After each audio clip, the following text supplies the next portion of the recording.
Hi, I'm Alistair Chapman. I'm here in Windsor in Berkshire in the UK with Sony's new FS100 Super 35mm size sensor camcorder. Now, who's filming me? Well, it's Den Lenny from F-Stop Academy, and Den is over there. He's behind the PMW-F3, another Super 35mm camera. Now we're going to take these two lovely cameras around Windsor, shoot some footage with it and have a look at the differences between the two cameras, which may be better or worse in different shooting circumstances. So anyway, that's enough waffle for me for now. Let's look at some pictures, let's see what these cameras can do, and we're going to explain to you what we think about these cameras and how they should be used.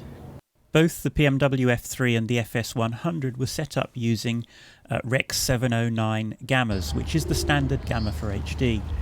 And straight away you can see that they both match remarkably well and have no problems cutting together these two cameras within the same program.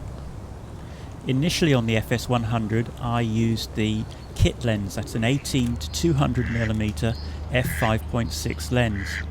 Now this lens isn't very fast at f5.6, so it's very difficult to get that shallow depth of field that 35mm sized sensors are all about. The other thing is with this lens, it's a DSLR autofocus lens. It has auto everything.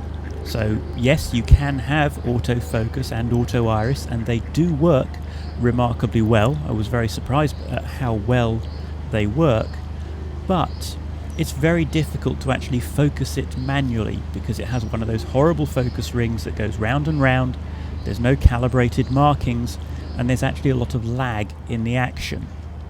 Iris is adjusted on the camera by adjusting this little wheel here, and I found it very fiddly, and overall I think I can safely say that I didn't like using that lens. I found it very difficult to use to get focus and iris and everything else spot on. To get a better feel for the differences in the performance of the two cameras, we did quite a few side-by-side shots.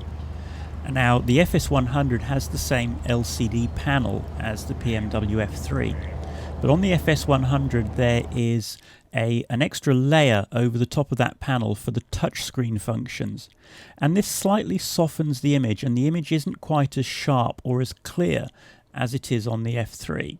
It's a very minor thing, but there is a difference, and looking back through the footage I find that we actually overexposed, or were tending to overexpose the FS100 very slightly compared to the F3. We didn't actually have a monitor with us, so we were just using the LCD panels for exposure. But still you can see the F3 has a richer looking image. I believe that overall the F3 pictures look a little richer than those from the FS100.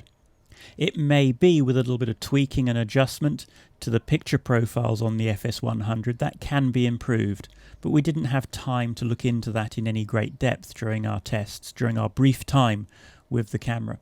After shooting some shots in Windsor, I returned home and I did some comparison shots at home, out of the front and the back of my home in a location that I regularly use to shoot test footage. Now on both cameras, the F3 and the FS100, I used the same lens, a 50mm Nikon manual f1.8 lens.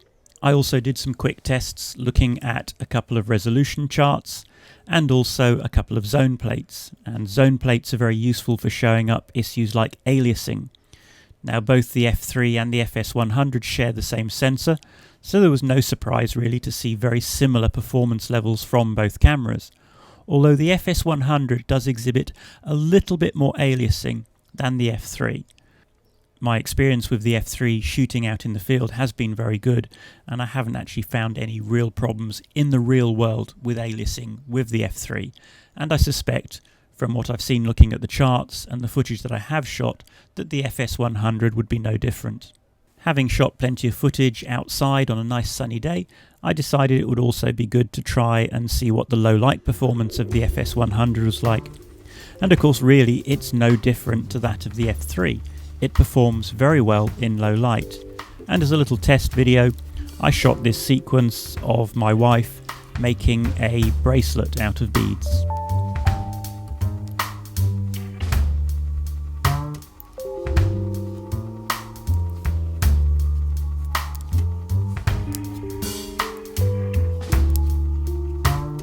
This was just shot in the living room with the existing lights, which comprises of a couple of 60-watt lamps on the ceiling and a 40-watt table lamp. So really very, very good low light performance.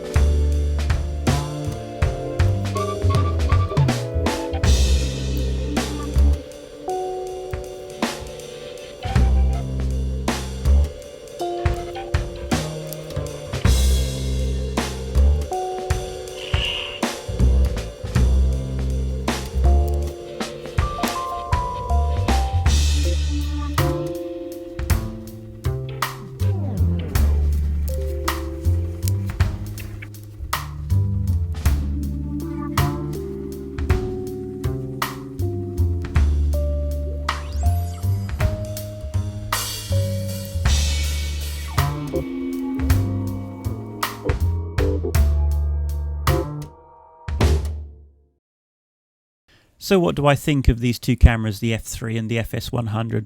Well, I like them both a lot. I think the F3 has a tiny edge over the FS100, but it's very, very small. I think the F3's images look very slightly richer. But both cameras perform very well. Both seem to have very similar dynamic ranges. Again, I think the F3 maybe has a half-stop advantage over the FS100, but that really is minimal. The picture profile settings in the FS100 do offer a wide range of adjustment, not quite as wide as the F3, but certainly enough for most people's needs. I'd have no problem in recommending either of these cameras to people, and using both cameras together on the same shoot, as they cut together almost completely seamlessly.